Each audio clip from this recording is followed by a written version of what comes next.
Hey David, just getting it out of the way early. Who's your goalie tonight and any lineup changes you can share with us? Yeah, Georgie's the goalie tonight. We're going to keep the lineup the same.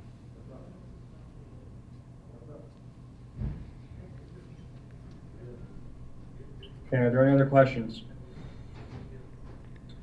Dan Rosen, Dan, go ahead. Hey, David, sorry for any noise. I'm sitting in traffic at the Lincoln Tunnel. It's a lot of fun. That's a first. Yeah. I was wondering, Georgie in net tonight, did you consider going back to Shesterkin at all? And do you believe that at some point this guy's just going to have to play a back-to-back?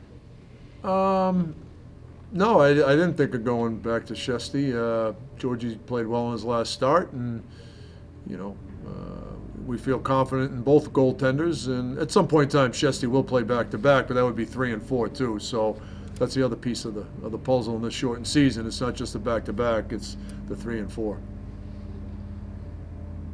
Next question comes from Molly Walker. Molly, go ahead. David, you were double shifting Fox and Lindgren with Hayek and Jones yesterday. Is that something you plan to do again tonight? And I'm assuming your reasoning for that is an experience concern, but are you at all worried about burning Fox and Lindgren out? Yes. We'll do a better job. Not a better job, I shouldn't say that, because just, you know, the penalties really skewed the way the D rotation was going. I mean, it was just too many penalties, and you know, our D took a few. I think most of them actually. I think every penalty but one. So that really kind of put our D in a tough bind with the matchups and the minutes that were distributed. Next question comes from Dan Rosen. Dan, go ahead. David, yesterday you mentioned that you liked Lafreniere's game. You made some plays playing on the top line.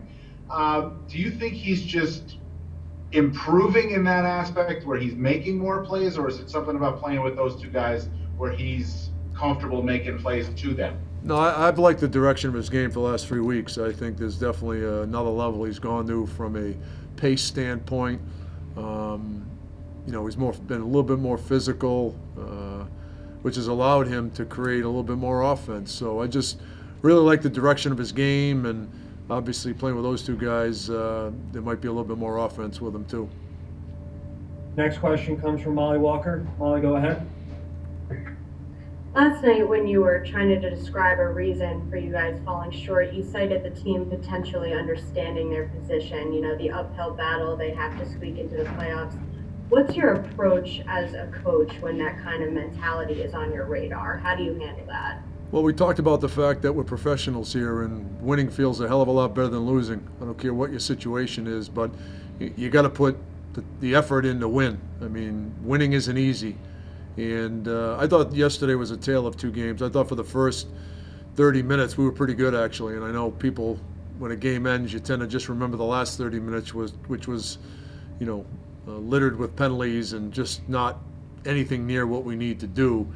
So we talked about today, you know, making sure we start the game the way we did. We had some unbelievable chances early on. We just didn't capitalize on it. And, you know, the penalties really took us out of rhythm, and I thought kind of deflated us a little bit. So, like I said, I thought last night was out of character for us after the type of performance we had against the Islanders, and I'm expecting a much better 60-minute performance by us tonight.